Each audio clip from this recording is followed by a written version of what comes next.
Why white people smell like that though? When I don't know. they stink, Grandma. They stink, yeah. They Trump stink too. Yeah, they smell like ducks. So that dog. And then when that mildew. Then when they not wet, they smell like mildew. Yep. Ooh, Lord.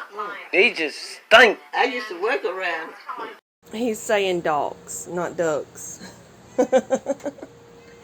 Okay, look, I thought I was done with the smell topic, but now that I did this video, all kind of stuff is popping up, like about white people smelling like dog. And I started watching, I've got to show you this other video as well. So I think there is an actual consensus about this. And I don't necessarily, the more I think about this, I don't necessarily feel like they're wrong, and I'll explain more what I mean by that. And I try to search what people think black people smell like, because surely they have a smell. If like every ethnicity, if this is true, if we all have a smell, or we can have like a similar sort of smell due to our genetics or that sort of thing. And I would say that would be when you're not clean. I wouldn't say that's like fresh out of the shower or while you're keeping up with yourself and things like that. Yeah, but you're not going to find white people talking about this, because in today's climate, they're scared to death. Oh my goodness, they are scared to even call a black person black.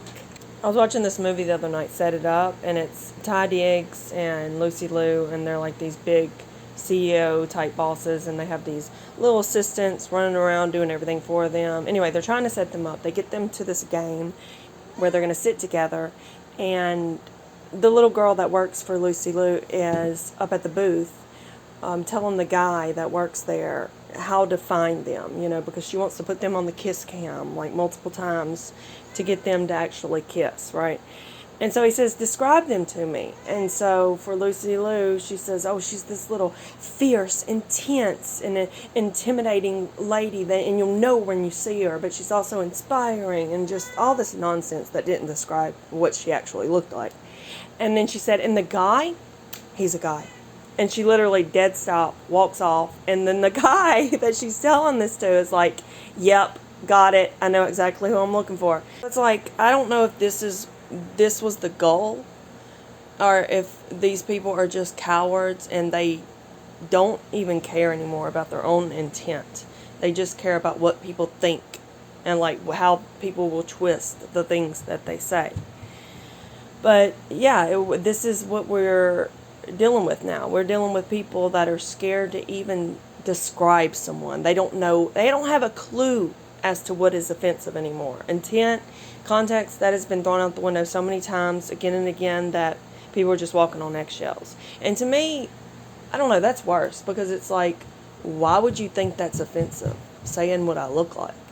That's more offensive than not freaking saying it.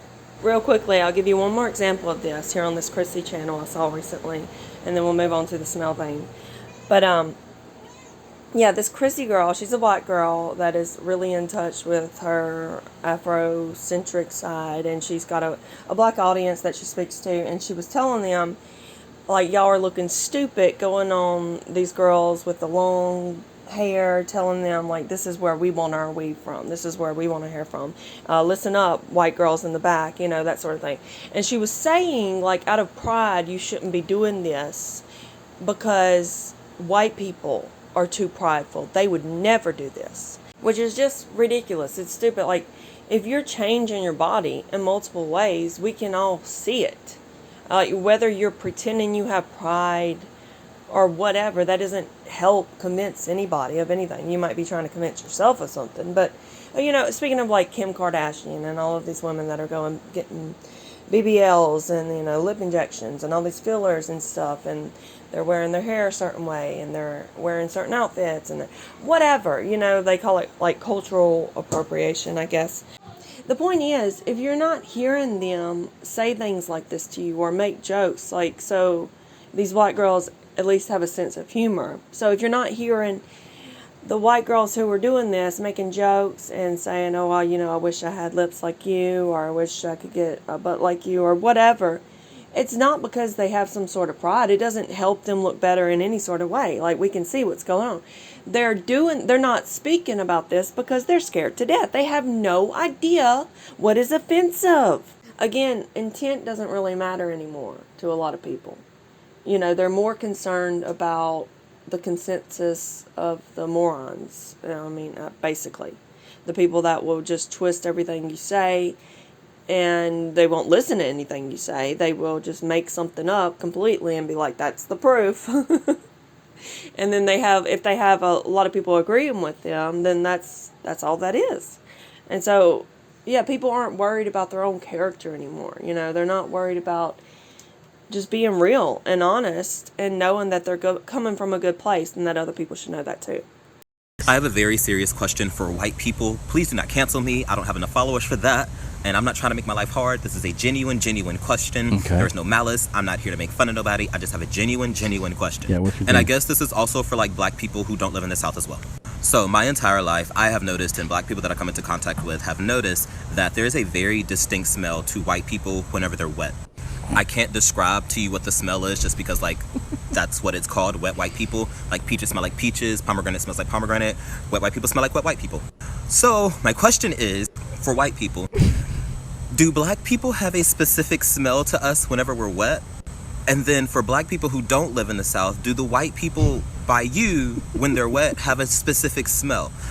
I'm just curious. So I bring this black guy up on stage, and I'm like, hey, what do you want to say about white people that has never been said? Because I'm just like working it into bits and stuff. It's just fun. Just having fun. And I see the guy in the booth like this. Like, what are you doing? There are white stereotypes that white people never hear. That's what I said to him. I still remember. And he goes, white people smell like wet dogs. And I was like, uh-huh.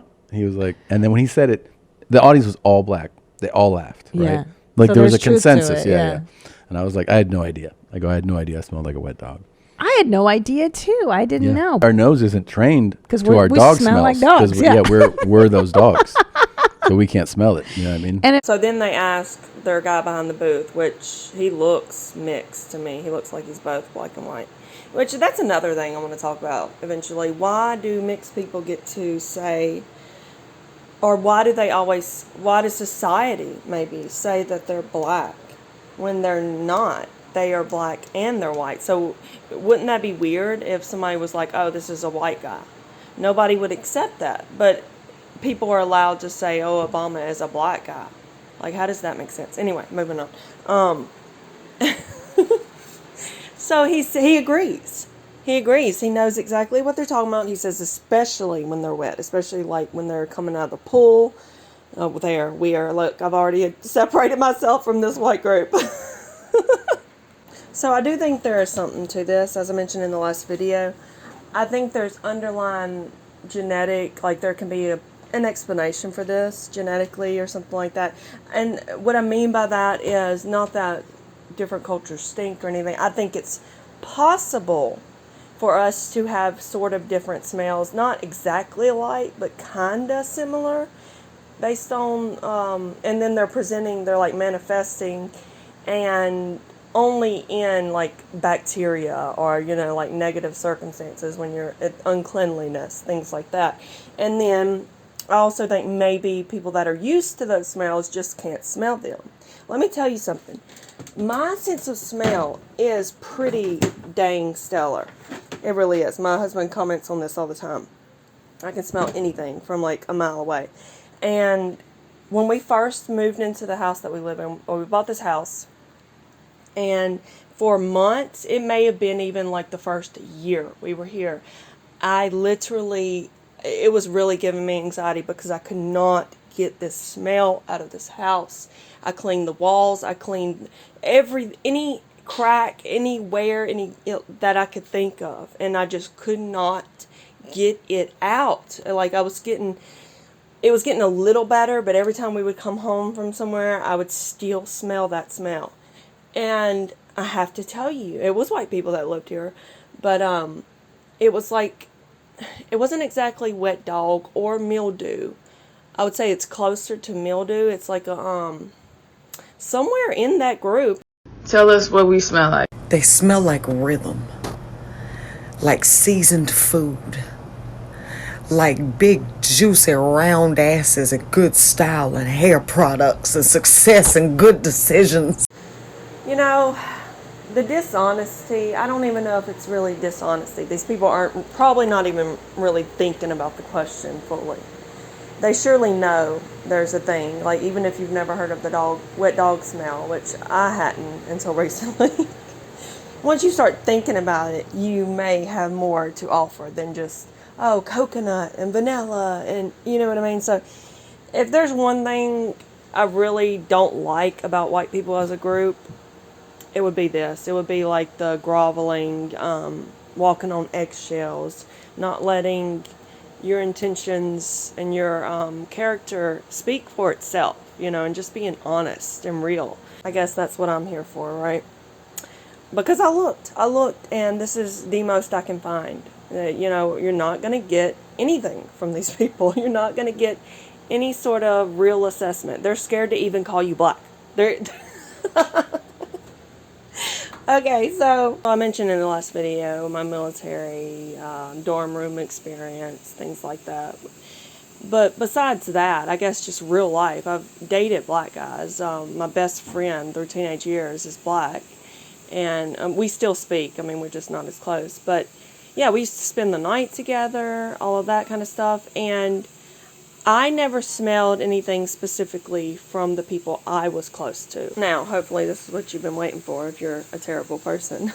But yeah, I remember as a child going to the projects, to friends' houses, and there being a specific smell. And I associated that with, I guess, black people. Now I don't, now that I'm older, because it was a specific type of, well, it was the projects, you know what I mean? So, like I said about certain houses having certain smells, not that that necessarily means, you know, you need to have a dirty house or be unclean and things like that, but there was a different sort of smell than when, like, I guess a white person's house is dirty and unclean to a certain extent. The thing is, I don't know how to describe that smell. I really don't. It's not anywhere near like wet dog mildew. It sort of has an undertone of oil to it, if that makes sense. I know that probably doesn't make sense. I don't think I can describe it. I really don't. It's just like one of those things, like when you smell it, you know it. But I haven't smelt it in years and years. You know what's crazy though? The more I think about this and try to remember that smell, the more it does smell like how my house smelled when we first moved here. So maybe there's more of a similarity than we even realize. It's not the exact same, that's the thing. It's like akin to it, if that makes sense. Oh, I completely forgot, but my best friend that I said we would stay the night together and whatnot, we actually lived together for a little bit. And so I never smelled that when we lived together. I wonder though, did she smell wet dog? Alright, y'all have a blessed day. Before I go, I do want to add, I looked it up, and there are genetic differences in like the amount of sweat glands certain people have. Like I think Chinese people have less of the sweat glands that cause like the stinky smell, so they use less deodorants. I don't know what other cultures, you know, have what specifically. So not only the sweat glands, but the smell is actually coming from, like if someone smells bad, it's coming from the bacteria's waste products from eating whatever it is on your body. So that makes absolute sense. You know, when people are living in different environments, different cultures, they're doing different things throughout the day. They're eating different foods, you know, they're living in different environments. And so just like our microbiomes are also different in the bacteria that live and exist around us. That absolutely makes sense. You know, just different species are living among us. Okay, so y'all have a blessed day.